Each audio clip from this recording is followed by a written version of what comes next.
This video is part of the Survival Psychology Files, where we examine what actually happens to the human mind in life or death situations at sea. Each episode explores the invisible psychological moments that decide who survives and who doesn't. There is a moment described in many survival accounts that is rarely talked about. It is not the storm. It is not the impact. It is not even the fear. It is the moment survivors begin to understand rescue may not be coming. At first, the human brain protects itself with optimism. Ships send distress calls. Aircraft deploy search patterns. Emergency beacons activate. The assumption is simple: someone will arrive. And often, that belief is what keeps people alive in the early hours. Hope stabilizes breathing. It slows panic. It provides emotional structure. But the ocean introduces something the brain struggles to process: uncertainty.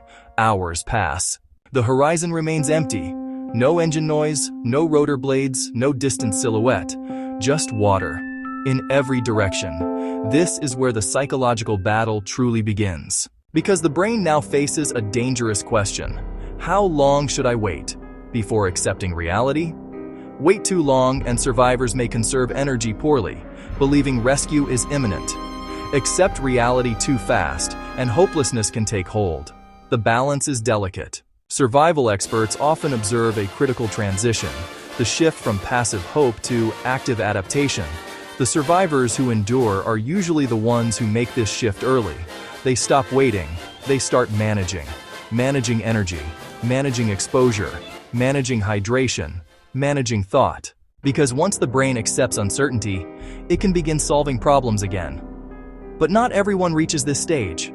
For some, the fading expectation of rescue creates psychological paralysis. Decision-making slows, motivation drops, time begins to blur. The ocean is uniquely effective at distorting perception. Without landmarks, without progress, minutes can feel like hours, and hours can feel endless. This sensory emptiness places enormous strain on cognition, which is why survival instructors often emphasize another critical principle: survival. Rule number 2. Replace waiting with action. Even small actions restore a sense of control.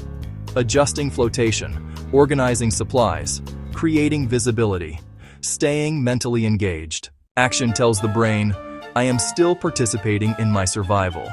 In contrast, passivity invites despair, and despair is dangerously heavy. But there is another psychological trap hidden inside hope. Unmanaged hope can lead to reckless decisions. Some survivors abandon flotation too early. Others attempt exhausting swims toward imagined rescue points. Some waste energy signaling constantly, long after fatigue begins to build. Hope must evolve, not disappear, but mature. The goal is not blind optimism. It is adaptive realism, the calm acceptance that rescue is uncertain, paired with deliberate effort to extend survival time. History shows that many long-term survivors share one trait. They mentally prepared for the possibility of a prolonged ordeal, and because of that preparation, they rationed energy differently. They thought more clearly. They endured longer. Most people spend their lives assuming rescue is always close. At sea, that assumption can quietly become a liability. Because when the expectation of immediate rescue collapses, the unprepared mind often collapses with it.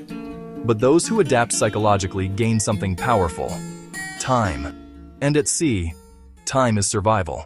In the next Survival Psychology File, we'll examine another turning point: the small decisions survivors make that become fatal faster than they realize. Because in survival situations, it is rarely one large mistake that ends the fight, but a series of small ones. Most people believe survival is about strength. Maritime history suggests otherwise. More often, survival belongs to those who adjust mentally to a changing reality and continue acting, even when the horizon stays empty.